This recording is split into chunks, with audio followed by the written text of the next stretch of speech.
আসসালামু আলাইকুম। আমরা আছি আরু উপসাগরে। আমরা অস্ট্রেলিয়া থেকে চীনে যাচ্ছি। গতকাল থেকে আরু উপসাগর খুবই উত্তাল। কিছুদিন আগে আমরা যখন চীন থেকে অস্ট্রেলিয়াতে গিয়েছিলাম তখন এই এরিয়াকে আরু উপসাগরকে আমরা খুবই শান্ত পেয়েছিলাম, বাট গতকাল থেকে আরু উপসাগর খুবই উত্তাল।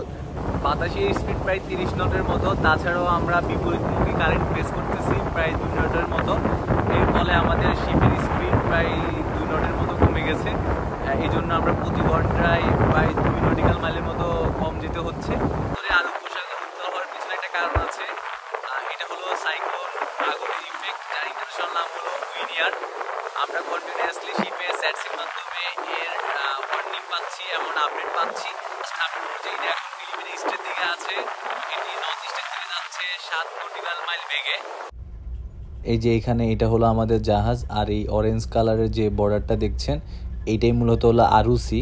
এর উত্তর দক্ষিণ সাইড সহ পুরা আরু সি আরাপুরা সি দ্বারা ঘেরাও করা, অর্থাৎ আরাপুরা সি এর একটি মধ্যবর্তী স্থানে আরু দ্বীপপুঞ্জের পাশাপাশি হলো আরু সি এর অবস্থান। আর এটা হলো পাপুয়া নিউগিনি, আর এই যে নিচের অংশে, আর এটা হলো অস্ট্রেলিয়া মহাদেশ। এখন প্রায় 12টা 45 বাজে দুপুর। তো সকাল থেকে সূর্যের কোনো দেখা নাই। তবে একটা কষ্টের কথা বলি আপনাদেরকে, আমি যখন ডিউটিতে ছিলাম আমার ওয়াচে 8টা থেকে 12টার সময়, তখন কিন্তু সাগর আরও বেশি উত্তাল ছিল, আপনার ভিজিবিলিটি একেবারে কম ছিল। এখন যেমন আমার পিছনে আপনারা একটু পরিষ্কার আকাশ দেখতেছেন, তখন কিন্তু একেবারে মেঘাচ্ছন্ন ছিল। আমি সামনে সর্বোচ্চ হলো 1 থেকে 2 নটিক্যাল মাইল দেখতে পাচ্ছিলাম। পাশাপাশি হলো প্রচুর ফিশিং ভেসেল ছিল, আবার বৃষ্টি হচ্ছিল কন্টিনিউয়াসলি। 8টা-12টার সময় অনেক বৃষ্টি হচ্ছিল, আমি সামনে কিছু দেখতেছিলাম না, তার উপর হলো ফিশিং ভেসেল ছিল।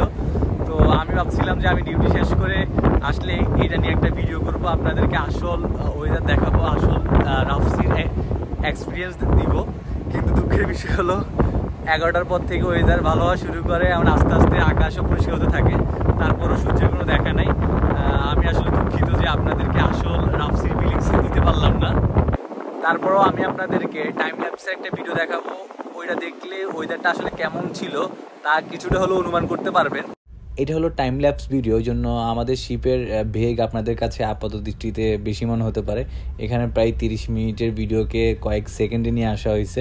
আপনারা যদি খেয়াল করেন তাহলে দেখবেন যে বৃষ্টি হচ্ছে, এই জন্য বারবার ক্যামেরা ঘোলা হয়ে যাচ্ছে। তাছাড়া যদি সামনের দিকে লক্ষ্য করেন তাহলে দেখবেন যে সামনে বেশি দূর দেখা যাচ্ছে না। সামনে কুয়াশার জন্য এর ভিজিবিলিটি অনেক কমে গেছিল।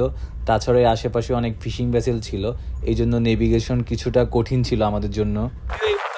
আমার কাছে নর্মাল ওয়েদার মনে হচ্ছে। এখানে একটা দুঃখের বিষয় হলো আমরা শিপে স্পিড কম পাচ্ছি, এই জন্য আমাদের অনেক হিসেব নিকেশ দিতে হবে।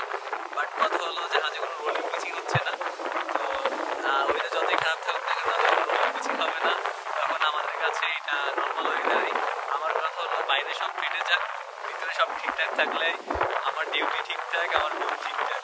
তো আজকে এই পর্যন্তই, দেখা হবে অন্য কোনো ভিডিওতে। ভালো থাকবেন, সুস্থ থাকবেন, আর সবসময় সেলার স্যার পাশে থাকবেন।